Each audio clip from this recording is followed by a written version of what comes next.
Dan Hurley turns down the Lakers head coaching job. What will the Lakers do next? I don't know, but let's talk about it. What's up, y'all? I'm Kyle Downey. This is the Sports Download. So Dan Hurley declines the Lakers job, and now we're looking to see what are they going to do. So I've been checking everything, all the updates. There's no news right now, but Anthony Irwin of Lakers Daily and the Lakers Lounge podcast, from his reporting, he's gathered that JJ Redick has kind of cooled on the Lakers, and I don't know if it's because the Lakers went all in or tried to go like 75% in or whatever you want to call it for Dan Hurley, but he's kind of cooled on them. Maybe it's that, or maybe it's that he's going to want a larger contract deal.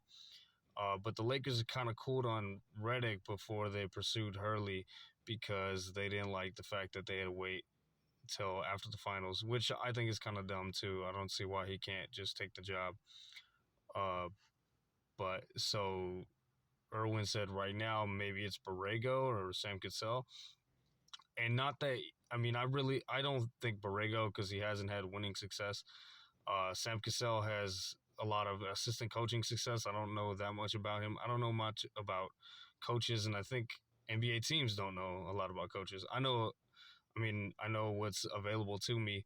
So according to Cranjis McBasketball from the Lakers Exceptionalism podcast, hard to say.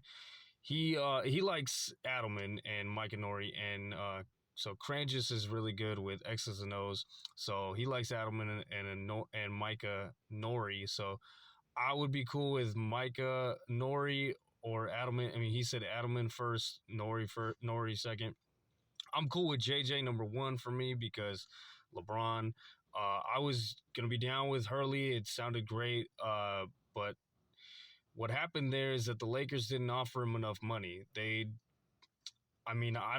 don't know that it's not money, but the problem is that the Lakers didn't give him the Godfather offer. For those of you that don't know, that are too young, the Godfather, he said, I'm gonna make you an offer you can't refuse, which means with the mob, you literally can't refuse it because something bad might happen to you.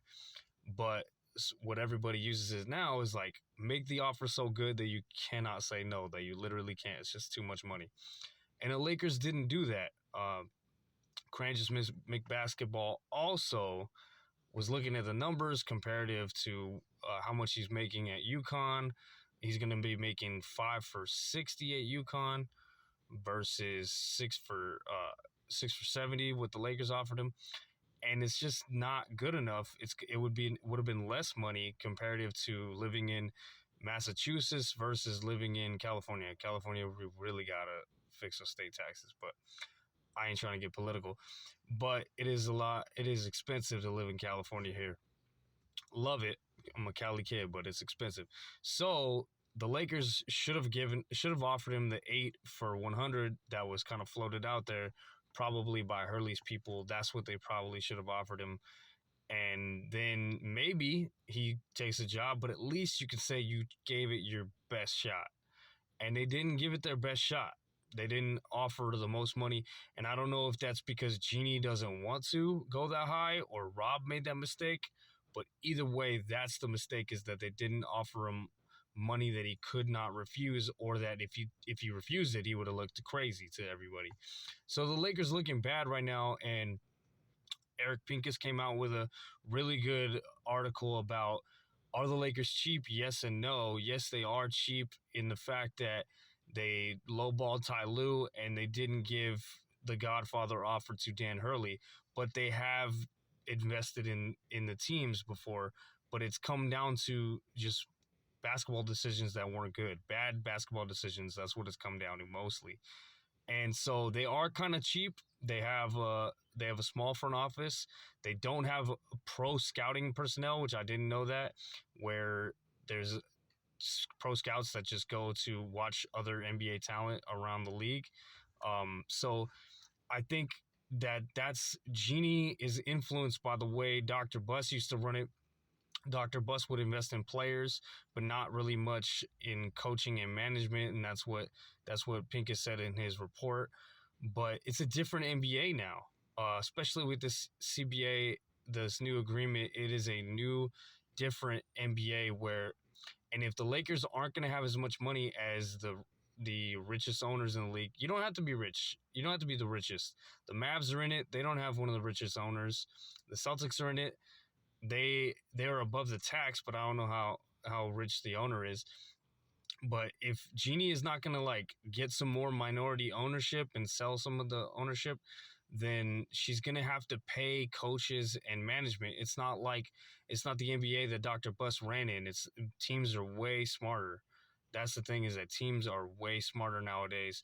And so they're going to have to, if they're a mom and pop shop and they're going to be cheap, then they're going to have to invest in the staff and invest in front office and player personnel and all that stuff. And even there's concerns about the medical staff. They just need to invest in this team in order for it to be successful. And also, if you can't spend all the money, then they should have done the Godfather offer for Hurley. But say if they get Reddick or a first-time head coach like Cassell, then they need to invest in his assistant coaching and all that other stuff. And just smart basketball decisions. Promote Jesse Buss, then promote him to be helping Pelinka. There's just too many mistakes happening to be a successful franchise. And yeah, they won a championship, but that was 4 years ago now. And that's like, it's been a new champion every year. And if the Lakers want to contend, they're gonna have to be smart, and they're gonna have to go all in with basketball decisions. Make right basketball decisions. Go all in, especially if LeBron, you want him to stay. I'm really sure he's gonna stay, but he could change his mind. They have to go all in. They have to go all in with picks, with getting the next coach, with paying the coaches what they want to do. And that's another thing too, is that Zach Lowe says it's a bad job.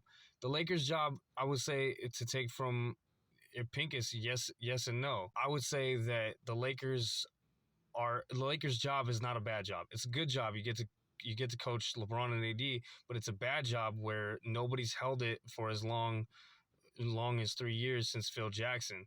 And just it's not a good enough front office. Pelinka is mediocre at his job basically over the last 5 years. And so that's what makes it bad. But I think what makes it good is that you live in LA and that you work for the Lakers and all those perks and that stardom. But that's not everything. And the Lakers can't be thinking, it seems like the Lakers think that, oh, because it's the Lakers, we don't have to pay you as much, you should take a discount. No, that's the wrong way to look at it, because that's not how the world is anymore, and that's not how the NBA is anymore. So Genie's going to have to invest in management and coaching and players, and just be smart about your money. Spend your money, but spend it wisely. That's my take on it. I think it should be JJ. I think it should be JJ or Sam Cassell. JJ, Adelman, Nori, or Sam Cassell. And we'll just have to see how it plays out. Oh, yeah, and come on, Dallas. Please win. Please win so we can make this a series and beat the Celtics, because beat Boston. Please beat Boston. Come on. Thank you for watching. Please follow me on TikTok, Instagram, and YouTube at The Sports Download. Tell your friends and family as well. Peace, love, and God bless.